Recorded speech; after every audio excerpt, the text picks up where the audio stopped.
ليه الهاكرز بيفضلوا ان هم يستخدموا نظام تشغيل الكالي لينكس؟ وايه هو الكالي لينكس اصلا؟ وايه الاستخدام الرئيسي بتاع الكالي لينكس؟ وهل هو قانوني بنسبه 100% ان انا ابدا استخدمه؟ وايه هي مميزات وعيوب الكالي لينكس؟ وهل احتاج جهاز كمبيوتر بمواصفات عاليه علشان اقدر اشغل الكالي لينكس؟ كل ده هنعرفه وهنجاوب عليه في الفيديو ده، فخليك معانا. اول حاجه، ايه هو الكالي لينكس؟ الكالي لينكس هو نظام تشغيل او اصدار من اصدارات لينكس، بنقول عليه لينكس ديستريبيوشن او توزيعه لينكس بمعنى اصح، زيه زي الاوبونتو والفيدورا والارك لينكس والبارت او اس وغيرها كتير جدا من اصدارات لينكس. كل اصدار من دول بيكون له ستايل خاص بيه وميزه خاصه بتفرقه عن باقي الاصدارات، واحيانا بيكون مخصص لحاجه معينه. يعني مثلا الكالي لينكس مخصصه لمحللين الشبكات والبنتريشن تيسترز، واللي بدورهم بيامنوا الشبكه طبعا ضد اي اختراق او اي ثغره ممكن تكون موجوده. نيجي بقى ليه الهاكرز بيحبوا يستخدموا الكالي لينكس؟ ده لان الكالي لينكس بيحتوي على برامج كتيره جدا وادوات كتيره جدا يقدر الهاكرز ان هم يستخدموها في مراحل عمل الهاك، زي مرحله جمع المعلومات الانفورميشن جاثرنج، ومرحله ثانيه اللي هي السكاننج، ومرحله بعد كده اللي هي بيكتشف الثغرات اللي موجوده في النتورك او في الشبكه بتاعه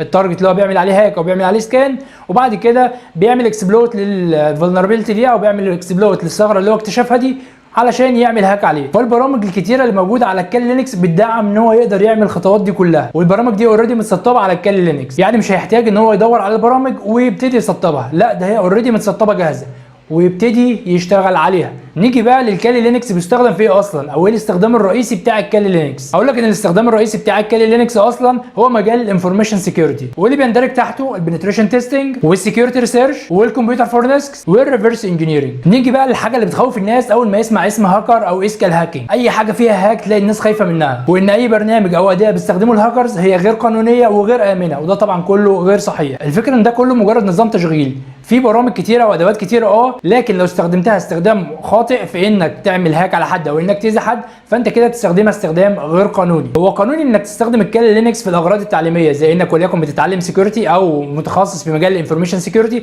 او حتى بتعمل حاجه على الشبكه بتاعتك، زي انك بتكتشف الثغرات اللي على الشبكه بتاعتك انت وبتحاول انك تسد الثغرات دي عشان ما تعملش عليك هاك او ما تعملش عليك اختراق عندك على الشبكه بتاعتك او على الشركه اللي انت فيها، طبعا باوثرايزيشن من الشركه بتاعتك.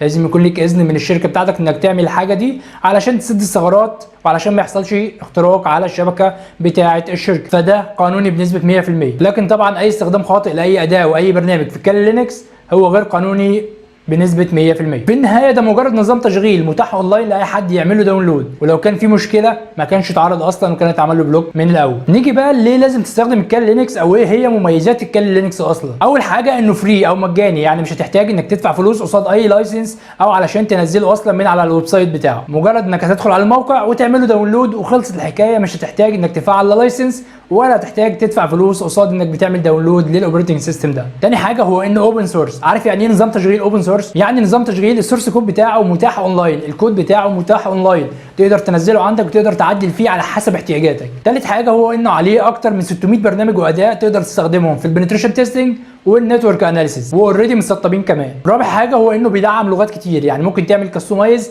وتدخل وتعدل فيه زي ما انت عايز، حتى ممكن توصل لحد الكيرنل بتاعته وتعدل فيها هي كمان زي ما انت عايز. السؤال اللي بعد كده، هل احتاج جهاز كمبيوتر بمواصفات عاليه علشان اقدر اشغل الكالي لينكس دي؟ طبعا مش عايزه يشتغل كده والسلام، لا ده انا عايزه يشتغل بسلاسه ويكون الجهاز كويس معايا وما يهنكش. طيب هقول لك على اقل حاجه تقدر بيها تشغل الكالي لينكس، لكن طبعا كل ما زودت كل ما كان البرفورمانس بتاعك اعلى. اولا لازم يكون عندك مش اقل من 20 جيجا بايت على الهارد ديسك بتاعك، ومش اقل من 2 جيجا بايت رام. لكن طبعا لو هتشغلها كفيرشوال ماشين بجانب الاوبريتنج سيستم اللي انت اصلا مشغله على الجهاز، يعني مثلا لو انت دلوقتي حاطط على الجهاز بتاعك ويندوز 10 وعايز تشغل الكالي لينكس دي كفيرشوال ماشين، لازم طبعا اقل حاجه خالص يكون الرامه بتاعتك 8، لان الويندوز 10 بتسحب كتير. الويندوز 10 مثلا لو سحبت 3 جيجا فانت هتحتاج اقل حاجه علشان الكالي لينكس 2 جيجا كمان. طيب احنا قلنا 20 جيجا بايت على الهارد ديسك، 2 جيجا بايت من الرام هتاخدها لوحدها للكالي لينكس. ثالث حاجه هي الوسيله او الحاجه اللي انت هتقدر تعمل منها بوت على الكالي لينكس دي، وليكن فلاشه او طبعا اسطوانه، او حتى لو هتشغله كفيرشوال ماشين زي ما قلنا من على الفي ام وير ورك ستيشن او الفيرشوال بوكس. اخر حاجه وهي اشهر البرامج اللي موجوده على الكالي لينكس، وليكن برنامج مالتيجو اللي شرحناه في فيديو قبل كده،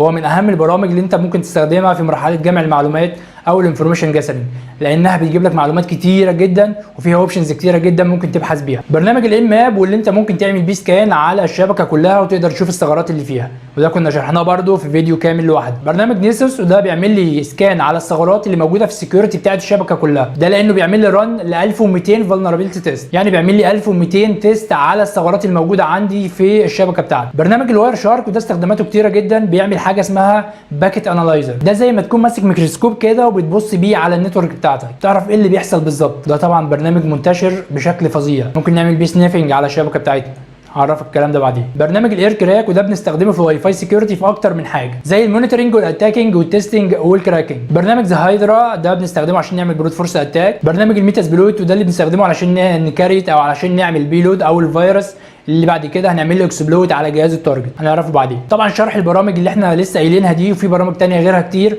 شرحها كبير جدا، عشان كده هنعمل كل حلقه هنختار برنامج ونبدا نشرحه ونبدا نقول مواصفاته ايه وازاي تقدر تشتغل عليه بالتفصيل وخطوه بخطوه. ودي كانت كل حاجه عن الكالي لينكس. لو في اي حاجه انا ما قلتهاش او لو في عندك سؤال ممكن تسيبه في كومنتات. ما تنساش تعمل لايك للفيديو وتشترك في القناه، واستنانا ان شاء الله في الفيديوهات الجايه، لاننا ان شاء الله كل فيديو جديد هنختار برنامج زي ما قلنا نعمل عليه شرح الحلقه كلها بالتفصيل وخطوه بخطوه. اشوفك الفيديو الجاي، سلام.